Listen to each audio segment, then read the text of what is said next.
মুক্তিযোদ্ধা হিসাবে আমি অনুভব করি যে কিছু কথা বলার দরকার। নবীন তরুণ ছাত্র জনতা তার একটা পরিবর্তন আসছে দেশে। ৭১ সনে আমরাও একটা পরিবর্তন এনেছিলাম। পাক হানাদার বাহিনীকে পরাভূত করে আমরা এই স্বাধীনতার পতাকা ছিনিয়ে এনেছিলাম। আমাদের লক্ষ লক্ষ মুক্তিযোদ্ধা শাহাদাত বরণ করেছেন এবং সাধারণ মানুষ জীবন দিয়েছেন। মা বোন ইজ্জত দিয়ে এই পতাকা আমরা এনেছি। স্বাধীনতার পরে সংবিধানে অনেক পরিবর্তন আসতেই পারে সময়ের দাবিতে, কিন্তু সংবিধান পরিবর্তনের মতো একটা দৃষ্টতা বা কোনো একটা অবকাঠামো দাঁড়া করার চেষ্টা করলে সকল মুক্তিযোদ্ধার হৃদয়ে রক্তক্ষরণ হবে। এটা আপনারা প্রচার করলেন, আমি কৃতজ্ঞ হব। আমরা তো এই দেশ জনগণের জন্য, দেশবাসীর জন্য স্বাধীন করেছি, কোনো ব্যক্তির জন্য না, কোনো গোষ্ঠীর জন্য না। এটি গণতান্ত্রিক রীতিনীতিতে একটি সরকার গঠন করা হয়। সেই সরকার একাধিক মেয়াদে যদি কোনো ভুল ত্রুটি করে জনগণ তার প্রতিবাদ করতেই পারে, কিন্তু তাই বলে মুক্তিযুদ্ধকে যারা অস্বীকার করবে বা চ্যালেঞ্জ করবে বা মুক্তিযুদ্ধের বিপক্ষে দাঁড়াবে, সেরকম কর্মকাণ্ড হলে আমরা নিশ্চয়ই ব্যথিত হব। প্রতিবাদ করার ক্ষমতা কতটুকু আছে সেটা ভেবে একাতে হবে। আমিও 6 বার নির্বাচিত হয়েছি, চুনু সব বললেন যে, এবং 5-6 বার হারতে পারি, কিন্তু জামানত যায় নাই, ভালো ভোট পেয়েছি।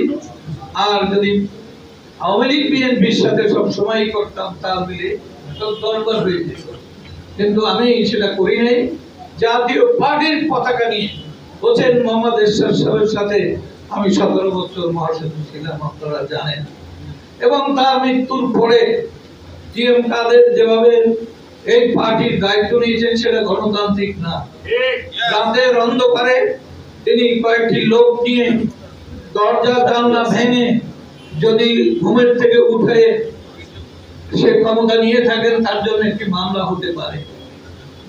আমি একজন ব্যারিস্টারের বাবা, আমার বন্ধু অ্যাডভোকেট মজিবুল হক এবং আমার চেয়ারম্যান ব্যারিস্টার একটা মামলা করতে, একটা সত্যকে প্রতিষ্ঠিত করতে কিছু ঘটনা সংযোজন হবে। তবে আমি মনে করি মাননীয় চেয়ারম্যান আপনি সম্মতি দিলে একটি মামলা হওয়া দরকার, সে তো আমি নাই। আমরা বলেছি আপনি আসেন, আমরা তো কাউন্সিল করে এখানে দায়িত্ব নিচ্ছি, আমরা জোর করে আপনার মতো রাতের অন্ধকারে ক্ষমতা নেই। এরশাদ সাহেব আমাকে লিখে দিয়ে গেছেন, কাগজ আছে, একদিন দেখাবো, যে রুহুল আমিন এই দায়িত্ব পালন করবে আমার মৃত্যুর পরে।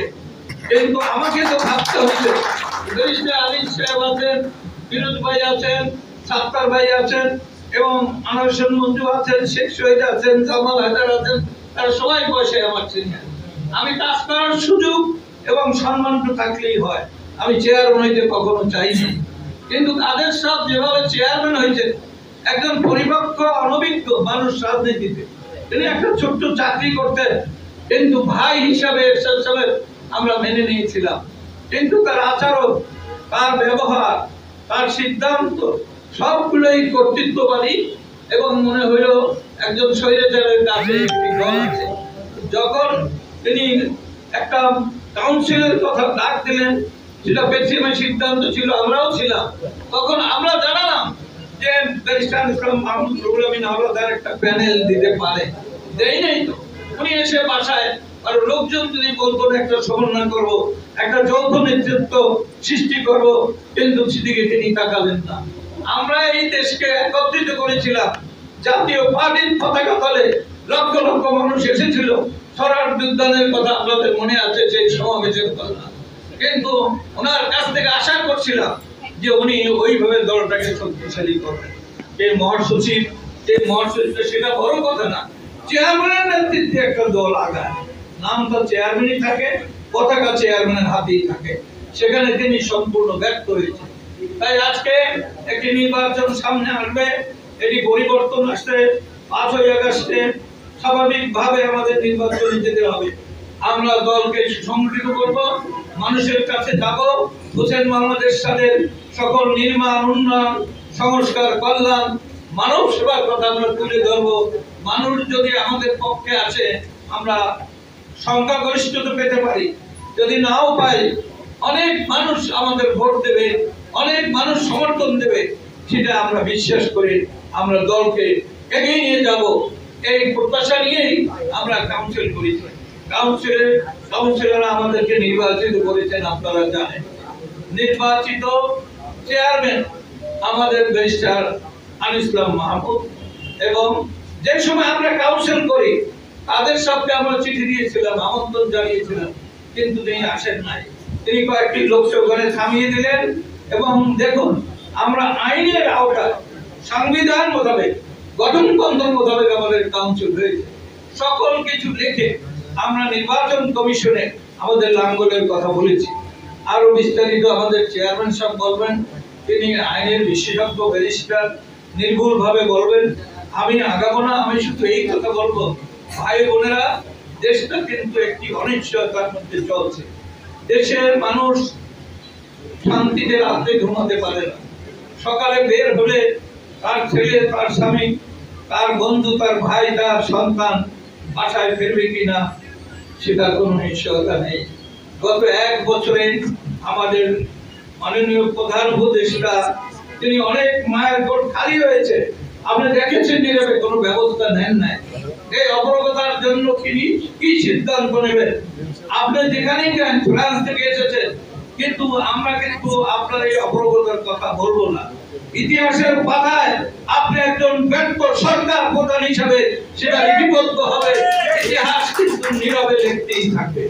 আমাদের চেয়ারম্যান এরশাদ সাহেব ছিলেন, কিন্তু তার সময় এইরকম একদিনে 3টা ভাড়া একটি বাস থামিয়ে গুলি করে বাসটাকে জ্বালিয়ে দেওয়া, এবং নাওজনের মতো জায়গায় নির্মম ভাবে দিবালোকে একাধিক হত্যা। বাংলাদেশটা একটি এমন একটি হত্যা এবং নির্মমতার মাটি হয়ে দাঁড়িয়েছে, যেখানে মানুষ দেশ থেকে চলে যাওয়ার ইচ্ছা পোষণ করে, কিন্তু মানুষের কাছে সেই অর্থ নাই, সেই ব্যবস্থা নাই।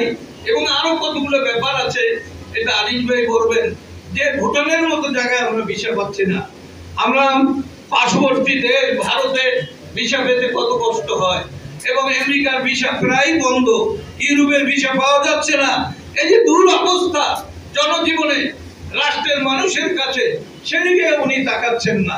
উনি ঠিকই জাতিসংঘে গিয়ে অনেক কথা বলছেন, কিন্তু রাষ্ট্রে দেশের মানুষ কিভাবে আছে সেদিকে তিনি তাকাচ্ছেন না।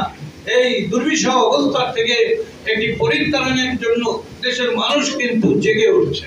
আবার একবার মাঠে মানুষ নামবে, এরকম একটা পরিবেশ আমি দেখতে পাচ্ছি রাজনৈতিক ব্যক্তি হিসাবে।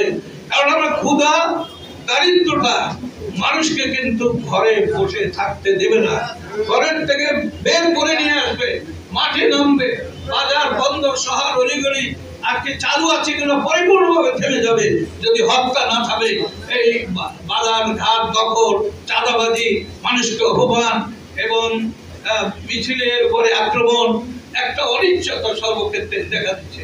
সেই ব্যাপারে যদি কোনো পদক্ষেপ না নেয় এবং প্রশাসনিক কতগুলো সিদ্ধান্ত আমাদেরকে বিচলিত করেছে, যে এইভাবে একটি দেশে গত 55 বছরে কখনো কিছু ঘটে নাই, সেগুলো আপনারা বুঝে নেবেন। আপনাদের বুঝতে হবে, যেখানে এতগুলো পুলিশ মারা গেল, তাদের সংখ্যা কত এবং তাদের বিচার কোথায় হবে সেটা বলা যায় না। আমার ভাই ছেলে একজন পুলিশ অফিসার, আমার আত্মীয় পুলিশ অফিসার, আমার মেয়ে বিয়ে দিয়েছি ডিআইজি, তার ডিআইজির ছেলের কাছে, এবং এইরকম আত্মীয় স্বজন আপনাদেরও আছে। পুলিশ কি তারা মানুষ না? তারা দায়িত্ব পালন করেছে। যদি ভুল হয়ে থাকে সেটার জন্য দায়ী যারা, নির্দেশ দিয়েছে তারা। এই নিরহ পুলিশের যা হত্যার জন্য দায়ী কারা, তাদের এখনো খুঁজে হচ্ছে না। কিন্তু যেসব জায়গায় হাত দেওয়া হচ্ছে সেটা স্পর্শকাতর। সেই জন্য একজন মুক্তিযোদ্ধা হিসেবে আমি চিন্তিত, আমি উদ্বিগ্ন। আমি আপনাদের সকলকে বলবো যে দলকে ঠিক করে, পার্টি যদি শক্তিশালী হয় ইনশাআল্লাহ আমরা মাথা উঁচু করে দাঁড়াতে পারবো। কারণ আমাদের পার্টির চেয়ারম্যান, তিনি প্রতিষ্ঠাতা চেয়ারম্যান শুধু নয়, তিনি সেনা প্রধান ছিলেন, তিনি রাষ্ট্রনায়ক ছিলেন, সরকার প্রধান ছিলেন। তিনি এই দলকে সৃষ্টি করেছেন তার আদর্শ, তার পতাকা আমাদের কাছে আছে। আমরা থেমে থাকবো না, আমরা মানুষের কাছে যাব, বাজারে বন্দরে শহরের অলিতে গলিতে ৬৮,০০০ গ্রামে গিয়ে মানুষের কাছে বলবো যে হোসেন মোহাম্মদ এরশাদের সময় আপনাদের নিরাপত্তা ছিল, আপনাদের জীবনের ভাগ্য পরিবর্তনের জন্য তিনি অবিরাম চেষ্টা করেছিলেন, যে উন্নয়ন তিনি করে গেছেন, যে নির্মাণ তিনি করে গেছেন, তাই স্পর্শ করলে নিশ্চয়ই আপনাদের মনে জাগবে যে এরশাদ সাহেবের সময় আমরা ভালো ছিলাম, আমরা সুখে ছিলাম, আমরা নিরাপদে ছিলাম, আইনের শাসন ছিল। সেই পার্থক্য তারা খুঁজে পাবে। সেই জন্য দলের কোনো বিকল্প নাই। আমরা শৃঙ্খলা বিশ্বাস করি এবং শান্তিপূর্ণ সহাবস্থানে বিশ্বাস করি। আমরা সেই জন্য দলকে ঐক্যবদ্ধ করব। যে বিপর্যয় হয়েছে কাদের সঙ্গে হাতে গিয়ে দল সেটাকে পুনরুদ্ধার করতে হবে। এবং এখানে যেসব নেতৃবৃন্দ বসা আছে তার সামাজিক মর্যাদা, রাজনৈতিক মর্যাদা এটা দেশের সকল মানুষ জানে। মানুষের কাছে যাওয়ার জন্য আমাদের কর্মীদেরকে তৈরি হতে হবে এবং ঐক্যবদ্ধ হতে হবে, যুব সংগঠন শক্তিশালী করতে হবে। এখানে বাবলা ভাই আছে, তাকে আমি